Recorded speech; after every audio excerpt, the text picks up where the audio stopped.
Welcome to Cine Here, where you come for all of your media needs. My name is Ray. It's your boy Nicky Tay Tay. And today, we are reviewing The Invisible Man. Directed by Leigh Whannell, starring Elizabeth Moss, Aldis Hodge, Storm Reed, Harriet Dyer, and Oliver Jackson Cohen. So last week, we had the pleasure of seeing The Boy 2, Brahms' The Boy 2. Yep. A bad horror movie. Mm-hmm. And this time, we get one of my favorites, Leigh Whannell, who helped write and co-direct, somewhat direct, the Saw movies. This is my guy. And we get to see him take another stab at a horror film, The Invisible Man, which is awesome. I'm a big Hollow Man fan. Yep. The first one, not the second one. So I like that aspect already. I like the invisibility. What can you do with it? How you play it up. And from the trailers, I thought this movie was gonna be really good. Yep. I was like, oh, this is exciting. This looks genuinely scary. All the things that I need going into this film. After seeing the film, I can say I enjoyed the trailer just a little bit more. This film wasn't bad, but it wasn't as entertaining as I would have liked, unfortunately. I will have to agree. I think the biggest reason for that would be sometimes what trailers tend to do is they pack in all the good stuff in movies and they show it in the trailer.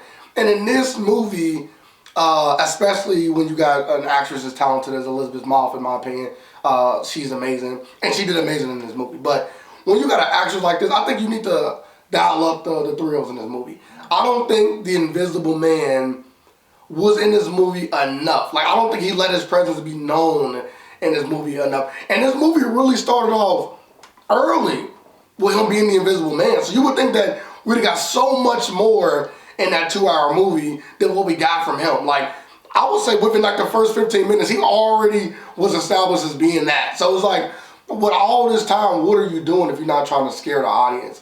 I know what they were trying to do. They were trying to build up the psychological aspect of the Invisible Man, and that is great. But the audience, meaning us, the viewers, we're not in our head at all times. And we also want to see something visually. And when you got movies like this, that's what you want. Like, that's what made Hollow Man so good. Is they had so many moments of showing that he was there, even when the person that was dealing with him didn't suspect him. And also, I'm going to go on a tangent, and also, this movie didn't have enough kills. It didn't have enough kills for me. He didn't do enough damage as the Invisible Man, in my opinion. And that just lends it to not really having the same impact as something like a Hollow Man did when I first watched it. For me, I think they introduced him a bit fast. I wanted a bit more of the build-up. Because by the time he's introduced, then you're on to the next plot point, right? Like, I mean, the real question from the trailer is he really invisible or not? Once you get an answer to that, then it's how is he invisible or not, right? If he is invisible.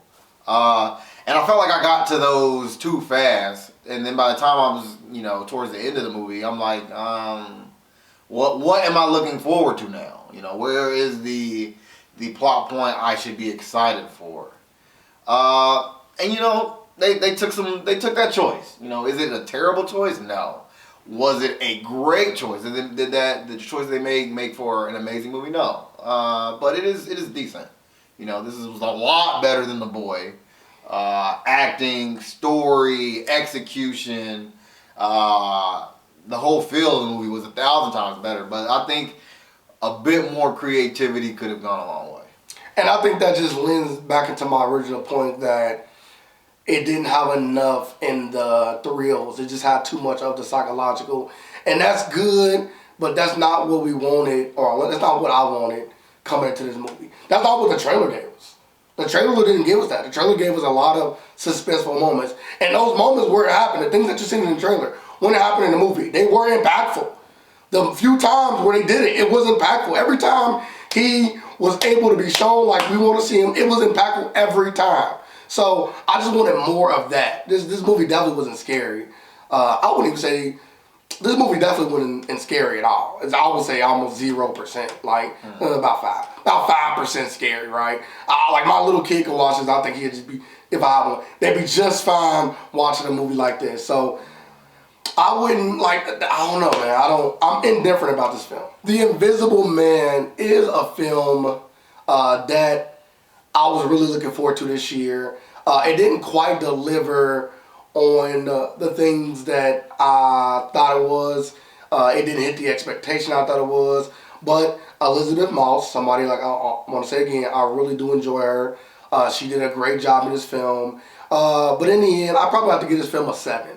I think that this film is very serviceable, but it does nothing to extend into this horror genre that has been doing so well these past few years. In conclusion, I think The Invisible Man covered all the basics. I think it nailed all of the easy pitches, but lacked the creativity to really take this to the next level. I do want to commend the acting. I thought the acting was phenomenal. I even like the attempt to make the Invisible Man realistic.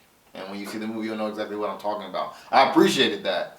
I just wanted the extra mile in this film. What can you do? I just want them all.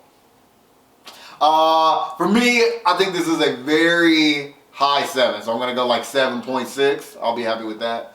I thought it was scary. I thought it had its moments for people who are easily scared.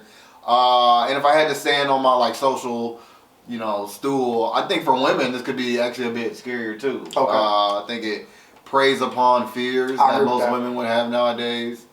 And so for all the, especially single women out there, or women that are in a relationship that, is not as abusive as this one was, but like in that space, this might hit home. And it might be more meaningful for you. That completes the review for The Invisible Man. Really solid movie. Yep. I thought really solid movie. A lot better than The Mummy with Tom Cruise. So Universal did do something right in holding off this film, revamping it, and sending it a new direction. I thought this was, at minimum, gave me exactly what I wanted from this film. Yeah. Let us know how you feel. Hopefully you get a chance to go see this. Hopefully you skip The Boy 2, and you just go straight to The Invisible Man. You're like, yeah, this looks way scarier. It is way scarier. It's way better, too. Yes, it is. And let us know how you feel after you go see the movie, come back, and we'll have a discussion. That means you have to leave a comment. That means, additionally, you can like and also subscribe, hit the notification bell.